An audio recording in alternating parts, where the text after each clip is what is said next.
Dan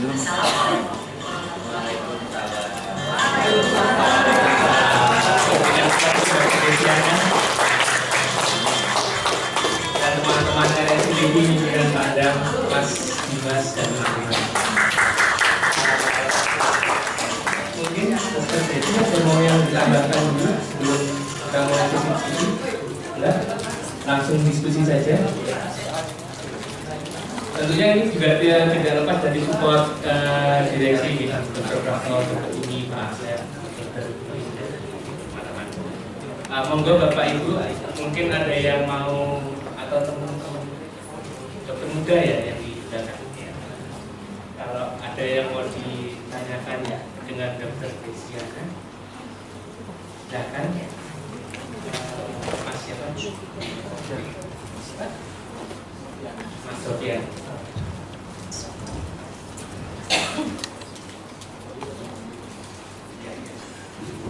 Terima kasih. Assalamualaikum warahmatullahi wabarakatuh. Saya Sofian, saya dari kelas pediatri. Terima kasih kepada moderator.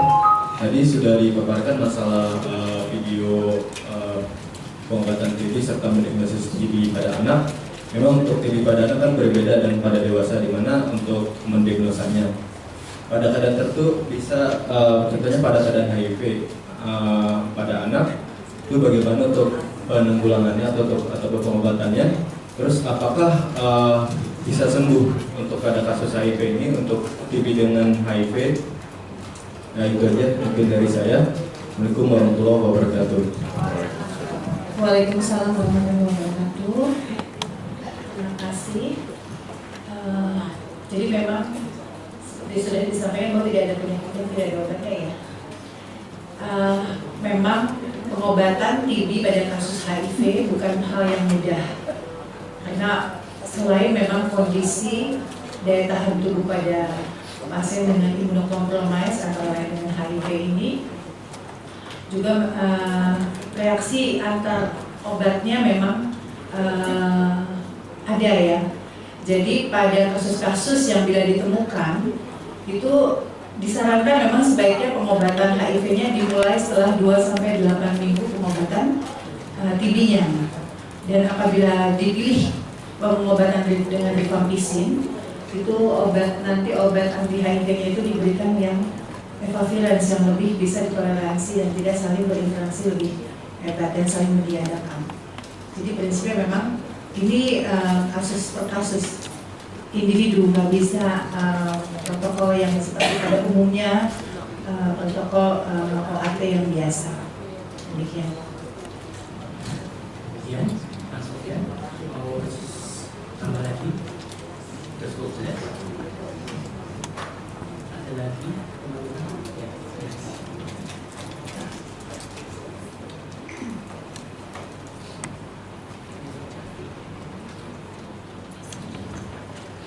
Terima kasih. Assalamualaikum warahmatullahi wabarakatuh. Saya Hamidah, dok. Saya dari Rawat Inap. Seperti dokter paparkan saya disampaikan tadi, bagaimana bila terjadi resisten terhadap obat TB, bagaimana ini tindakannya untuk tindak lanjut pengobatannya. Terima kasih. Ya. Jadi biasanya kan anak seperti tadi ya disampaikan bahwa setelah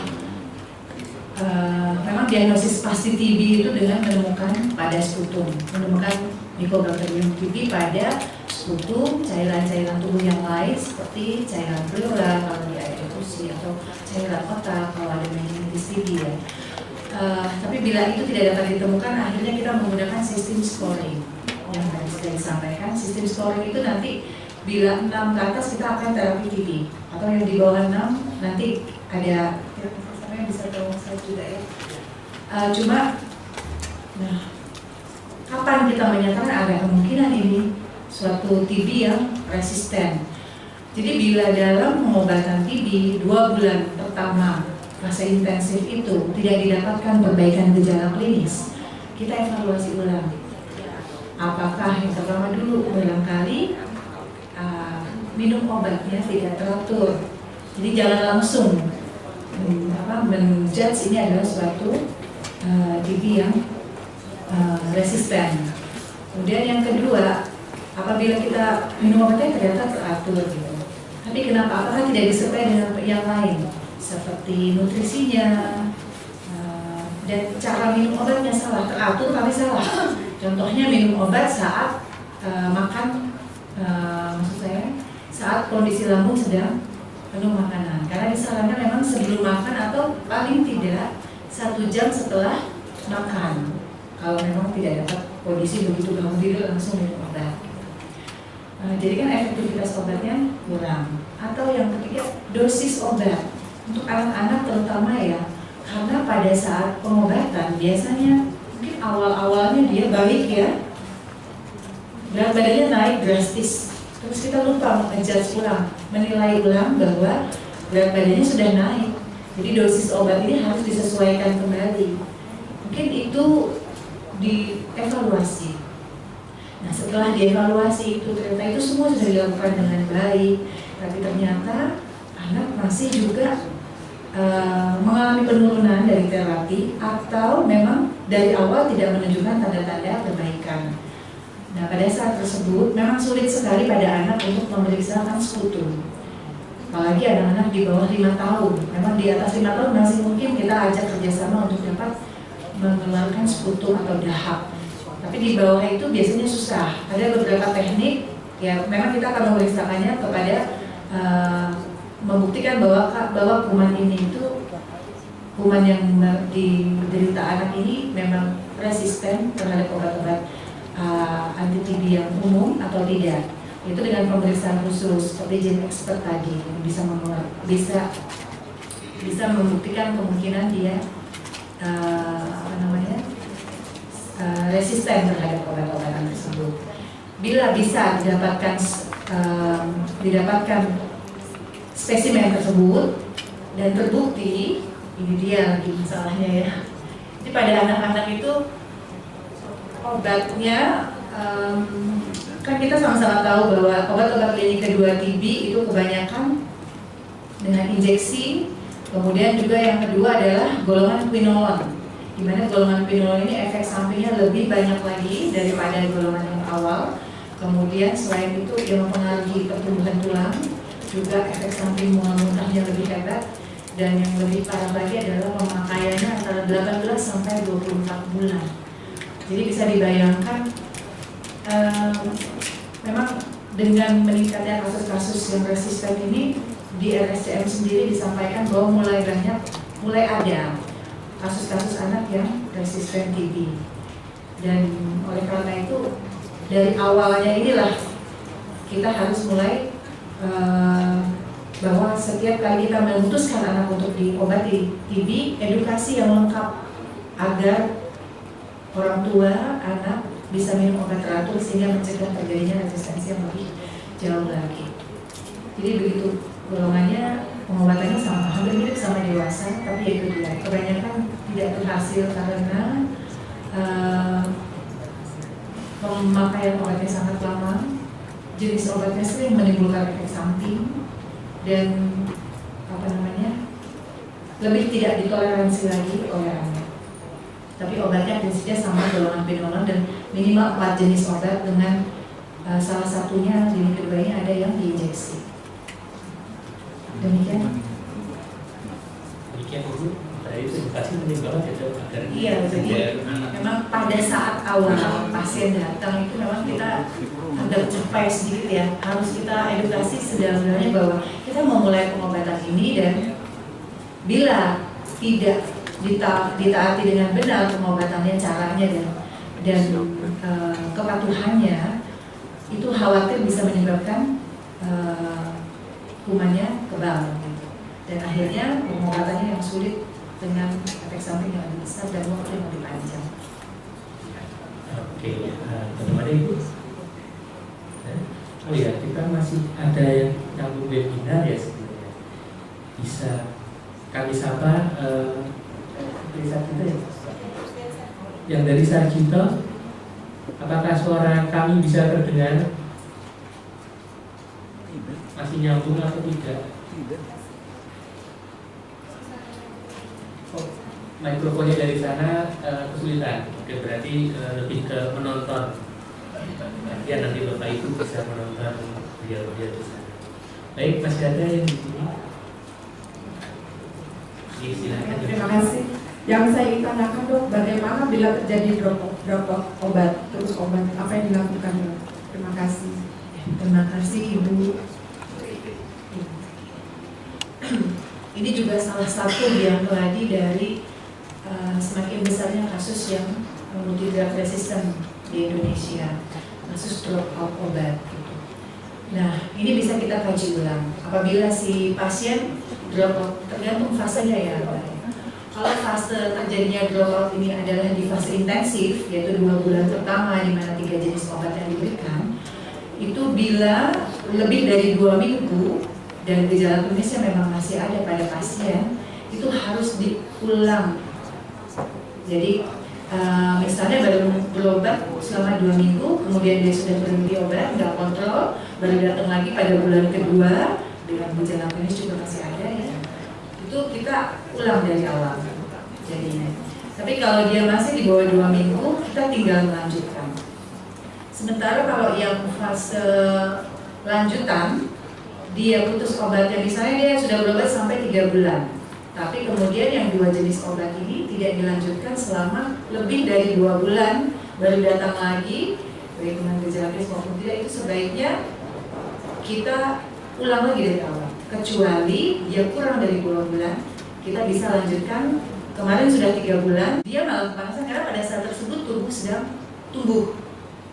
Jadi pada kondisi yang tidak disertai gejala lain, gejala sistemik TB seperti yang tadi demam sering berulang, terusnya batuk lebih dari 3 minggu, kemudian adanya anoreksia, tidak nafsu makan, berat badan yang gizinya kurang atau gizi buruk, bahkan kalau hanya murni keringat malam, ingat bahwa anak itu sedang tumbuh dan memang salah satu ciri keringat di malam hari pada saat growth hormone itu sedang bekerja. Jadi kalau hanya itu gejalanya, jangan langsung menjudge ini suatu TB. Tapi kalau ada gejala yang lain, mungkin bisa dipertimbangkan. Ada lagi mungkin ada pertanyaan dari kita ya. Oke, itu ada pertanyaan dari belakang. Bagaimana tata laksana anak yang kontak dengan pasien MDR TB dewasa? Mungkin itu tadi sudah disinggung, mungkin karena putus-putus gitu ya. Ya, terima kasih dari Mbak Yudi Purwanti. Jadi sebenarnya tadi sempat kita singgung juga, karena memang pengobatan MDR TB, multi drug resistance TB ini cukup berat untuk anak-anak, yaitu obatnya jenisnya berbeda. Yang kedua adalah waktunya, dan kebanyakan obat-obat ini adalah obat-obat yang mempunyai efek samping cukup besar pada anak-anak. Seperti golongan quinolone pada dewasa mungkin tidak pengaruh lagi terhadap pertumbuhan tulang, tapi kalau anak-anak mendapat obat quinolone selama jangka waktu 18 sampai 24 bulan ini, bisa dibayangkan nanti gangguan pada cakram epifise atau pertumbuhan tulangnya. Nah, oleh karena itu diyakinkan dulu apakah betul kan orang dewasa yang diduga kontaknya itu terbukti. Jadi pada anak ini diyakinkan dulu apakah terbukti atau tidak. Jadi kalau bisa dilakukan pemeriksaan gene expert tadi, langsung dilakukan. Tapi apabila tidak, 2 bulan pertama pengobatan dengan terapi TB yang biasa ternyata tidak memberikan hasil, mungkin kalau memang tidak bisa dilakukan pembuktian dengan gene expert, bisa melakukan terapi terhadap MDR TB. Karena kemungkinan kontaknya rumahnya yang tidak resisten. Demikian. Baik, terima kasih. Masih ada yang dari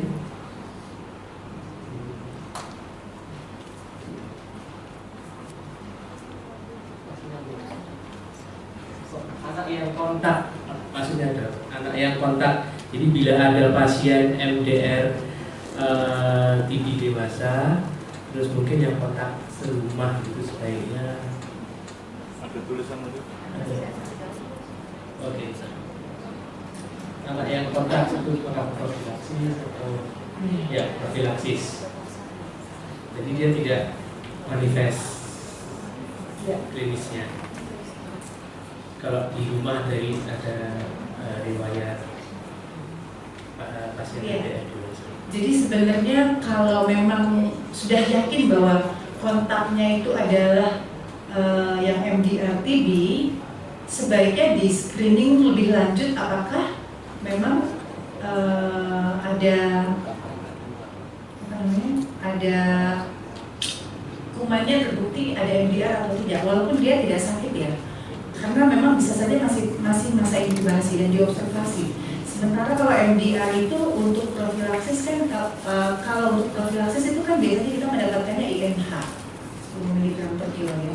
Tapi bila ini sudah terbukti yang kemungkinan kontaknya adalah MDR, itu adalah hal yang sulit. Jadi lebih baik dibuktikan dulu kepada si anaknya. Karena kalau kita memberikan hanya INH profilaksis sementara dugaan kontaknya itu sudah kebal terhadap INH, itu adalah hal yang sia-sia. Demikian Mbak Yuni barangkali Berarti perlu asesmen perlu asesmen lebih lanjut dan MDR. observasi lebih lanjut, karena agak repot juga kalau memang harus langsung terapi pun juga tidak bisa. Profilaksis pun Agak sulit. kontaknya MDR Kalau gitu ya, ya. kalau hanya INH khawatirnya tidak. Jadi lebih dieksplor lebih lanjut lagi. Ya. Bapak Ibu yang di sini, 1, 2, kalau bisa pakai ini.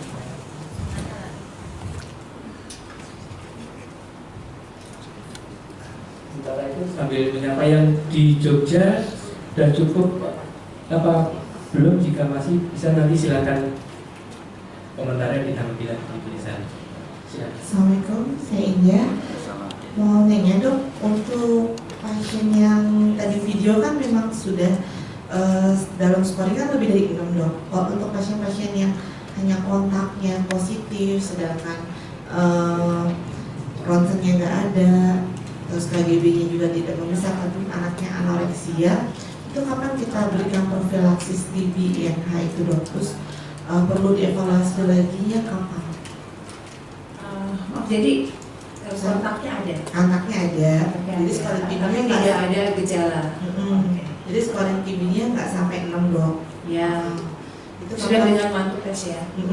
kapan kita bisa gunakan anak ini di profilaksis INH atau tidak? Ya. Terus kapan evaluasi anak yang dapat profilaksis dok? Kayaknya memang ada yang kurang dalam dalam video tadinya mau disampaikan.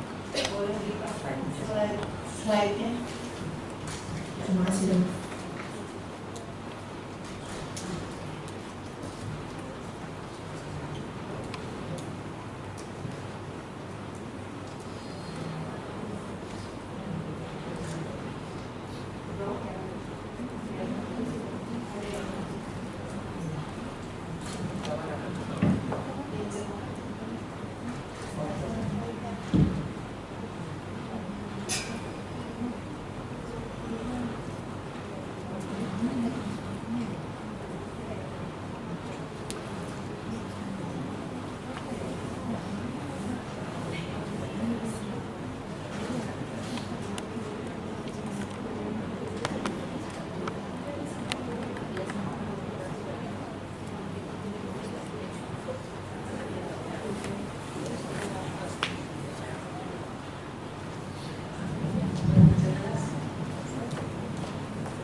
Bagan untuk sistem scoring TB IDAI.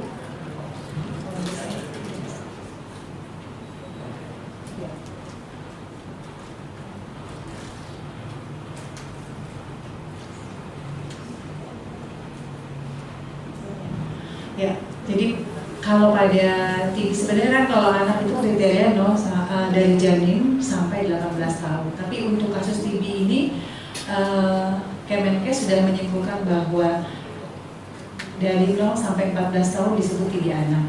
Mungkin dikarenakan sifat-sifatnya yang di bawah 14 tahun cenderung untuk tidak kuman TB-nya jarang terdapat pada sputum. Karena kalau yang 14 tahun atas mungkin sudah seperti orang dewasa dan dikelompokkan pada dewasa ya. Nah, bila kita mencurigai, kita melakukan sistem scoring dengan kita melihat ada kontak, tentunya artinya kita mencurigai, khawatir anak ini tertular atau sedang sakit atau bahkan belum sakit tapi sudah tertular. Nah, kita masuk ke dalam sistem scoring dari IDAI tadi.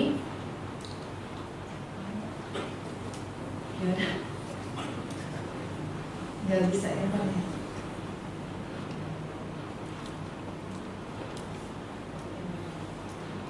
Slide deh. Ya, nggak bisa.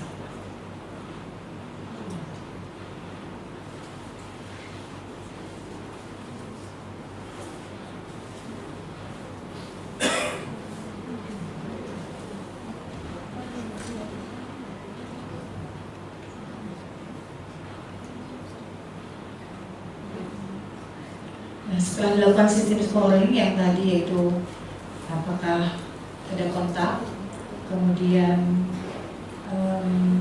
ada demam lebih, tuberkulinnya dulu ya, tuberkulinnya positif atau tidak, kemudian ada demam lebih dari 2 minggu, ada batuk lebih dari 3 minggu, pemeriksaan penjatuhan bening, ronsen, status gizi kurang atau gizi buruk, kemudian yang terakhir adalah ada kelainan pada tulang. Dari scoring tersebut nilai maksimal 13. Bila nilainya lebih dari 6, kita curiga memang itu adalah suatu TB anak dan kita akan terapi. Kalau nilainya 6, mantuk tes slide ya. Oh ya, mantuk tes nilai 6 ini akibat dapatnya dari mantuk tes yang positif, ada kontak yang positif dan ada gejala klinis. Kadang-kadang kan kontak positif tapi BTA-nya enggak positif, itu bisa juga. Ya, itu juga diterapi sebagai TB anak. Kemudian bila mantuk tesnya positif, kontaknya positif tapi klinis tidak ada, ini yang disebut infeksi laten. Gejala klinisnya, tadi pertanyaannya itu yang tidak ada gejala klinis. Pada kasus-kasus dengan infeksi laten ini nanti mungkin kita sampaikan dulu ya TB anaknya. Kalau kurang dari 6, kita tetap mencurigai kemungkinan infeksi laten, bisa juga berdasarkan pertimbangan dokter perlu diterapi atau tidak. Jadi di mana kasus-kasus ini apabila kurang dari 6 tapi karena tidak tersedia uji mantuk atau mantuk tes. Jadi klinisnya ada, kontaknya kemungkinan ada, tapi tidak bisa membuktikan dengan mantuk tes sehingga scoringnya nggak lengkap. Kurang dari 6 itu langsung berdasarkan pertimbangan dokter boleh langsung diberikan terapi TB. Dan kemudian kalau yang kurang dari 6 dan tidak ada dugaan yang lain, kontaknya juga tuberkulinnya juga negatif, dianggap sebagai bukan TB. Nah, sekarang bisa slide.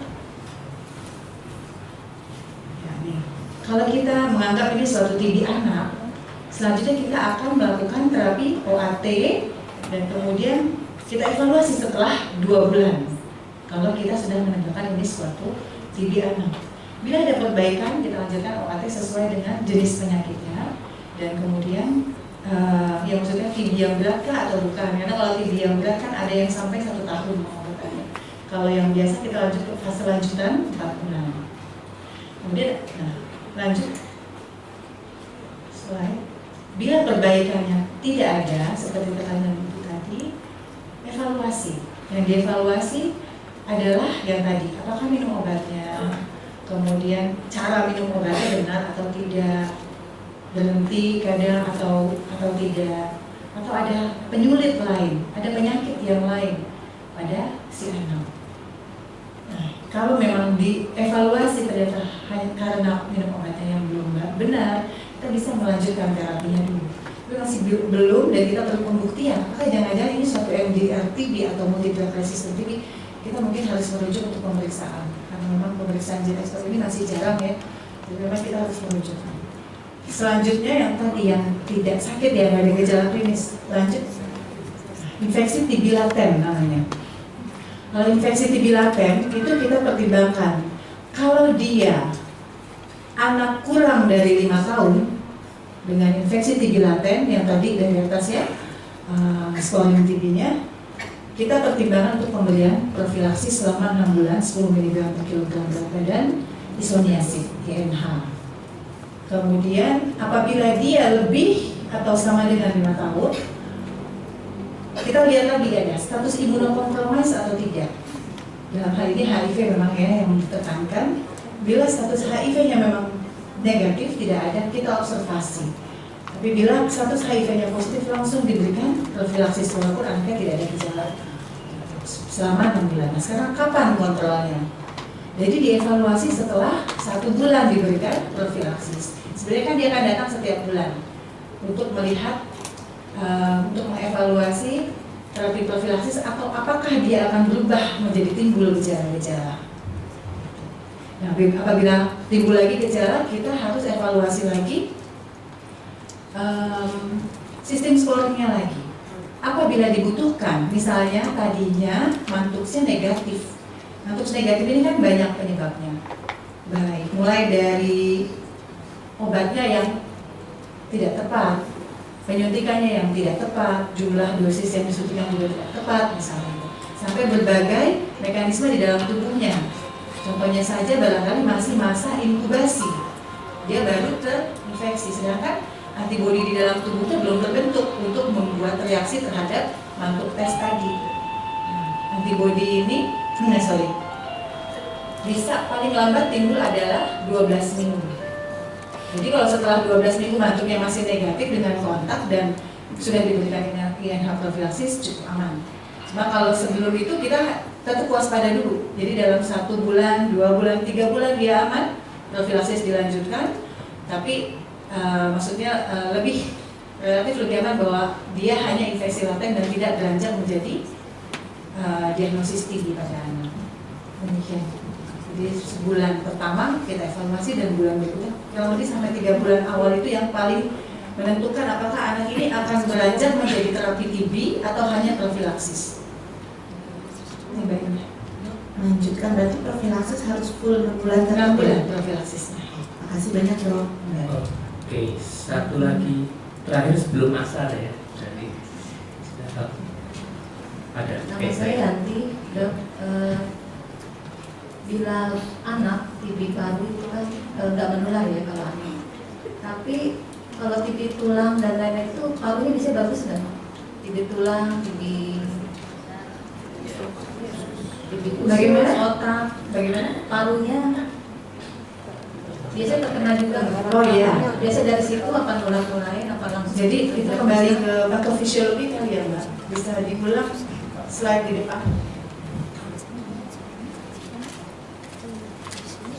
Jadi karena penyakit kuman Mycobacterium TB ini bisa disebarkan melalui penyebaran limfogen dan hematogen, itulah sebabnya mengapa dia akan menyebar ke bagian-bagian tubuh terutama yang vaskularisasinya baik, yang oksigenasinya baik.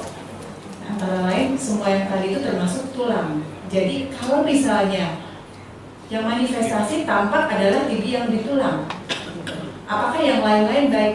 Bisa baik, bisa tidak. Tapi kalau masalah penyebaran, kalau dia bisa sampai ke tulang, adalah hal yang sangat mungkin dia bisa sampai ke seluruh organ termasuk di otak. Jadi kita lihat di sini ke yang mana lagi yang patofisiologi. Ya. Ya udah, yang tadi. Ya, itu ya.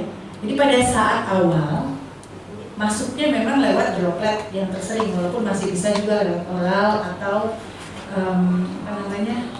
kontak ya, kontak kulit yang luka. Kemudian setelah masuk kumannya difagosit atau dimakan oleh sistem kekebalan tubuh kita. Nah dari situ, dari makrofa itu ada yang mati, tapi ada yang tidak mati, tetap berkembang biak di dalam sel makrofag tersebut. Akhirnya di sana dia berkembang biak sampai masuk ke dalam dan sampai di paru, kan karena masuknya lewat dalamnya, sampai di paru dia membentuk suatu fokus primer. Akhirnya makrofagnya pecah, lisis kumannya menyebar di tempat itu, baru di tempat itu. Selanjutnya dia akan masuk ke kelenjar limfanya, dia akan menyebabkan peradangan di kelenjar limfa atau limfanitis dan peradangan di kelenjar getah beningnya, limfadenitis. Semua ini disebut kompleks primer. Dari situ, pada saat tersebut, setelah tersebut terbentuk kompleks primer, baru uji tuberkulin akan positif. Jadi mulai dia terinfeksi sampai sini waktunya antara 2 sampai 12 minggu. Ada yang cepat terbentuk antibodinya sebentar. Apa namanya? Ya bentuknya tetap negatif.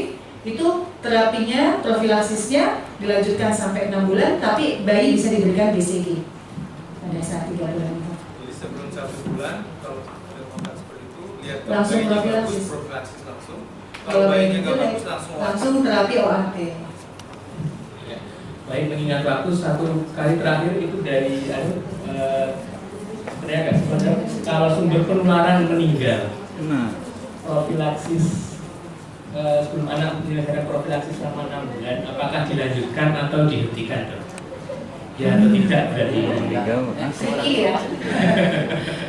Kalau memang belum pernah ada literatur yang bilang begini, kalau sebelum 6 bulannya dia udah meninggal dilanjutkan gitu kan ya. Tapi saran saya sebaiknya tetap dilanjutkan dulu sampai 6 bulan. Karena biasanya yang masih menular itu kan yang 3 bulan, ya 3 bulan pertama. Tapi ingat bahwa kemungkinan yang meninggal ini juga sudah menularkan ke yang lain barangkali, gitu. Jadi dalam satu rumah, apalagi kalau ternyata dia tinggalnya yang sifatnya banyak ya kayak pesantren gitu, di pesantren atau yang menularkan di sekolah gitu. Mungkin sudah ada yang tertular, mungkin sebaiknya diselesaikan. Baik, itu terakhir kita berikan plus dulu.